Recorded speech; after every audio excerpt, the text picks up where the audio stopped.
Center for African Liberation and Socioeconomic Rights, CALSER, has raised an alarm over the alleged plot by some disgruntled elements to blackmail the Chief of Naval Staff, Vice Admiral Emmanuel Ogalla. Speaking at the press conference on Monday in Abuja, convener Professor Thomas Uzah said oil thieves are on the prowl seeking the head of the naval staff for thwarting their illicit businesses. Uzah said allegations against Ogalla and a respected institution like the Nigerian Navy remain a figment of imagination of the promoters. While applauding the Navy drive to protect national assets on our waterways, he warned that further slander campaign against the Chief of Naval Staff will lead to a nationwide protest. In a drastic reduction of illicit trade in the nation's waterways. This position has pitched the Nigerian Navy against those vested interests that have milked the country dry through illicit activities.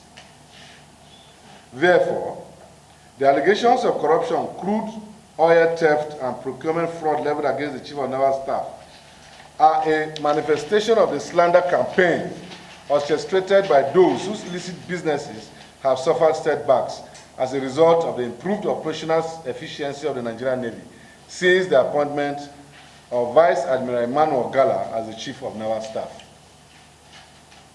Oil thieves are on the prowl, seeking the head of the Chief of Naval Staff as a means of getting him out of the way so that they can continue with their illicit trade. The allegation that the Chief of Naval Staff received monies in exchange for granting passage to vessels loaded with stolen crude oil remains a figment of the imagination of the promoters of the story. It must be noted that the tangible gains recorded by the Nigerian Navy under the watch of the Chief of Naval Staff go down in history as one of the best eras in the annals of the Nigerian Navy.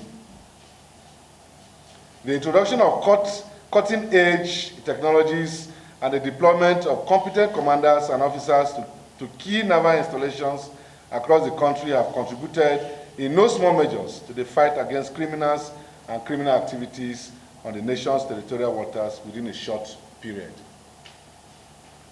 Therefore, it is no surprise that crude oil production improved within months.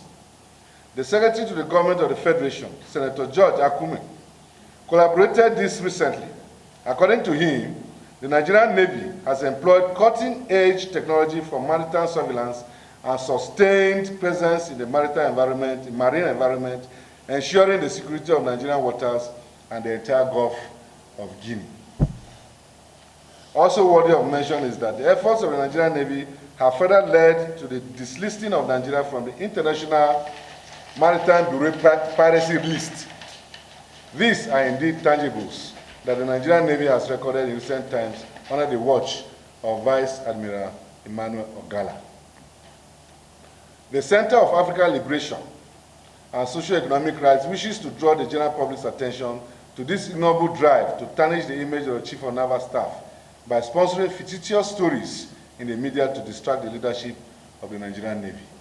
He also noted that the effort of the Nigerian Navy in recent times is such that has contributed immensely to the socioeconomic growth and development. As such, it behoves well-meaning Nigerians to support the Nigerian Navy at this crucial point of our existence.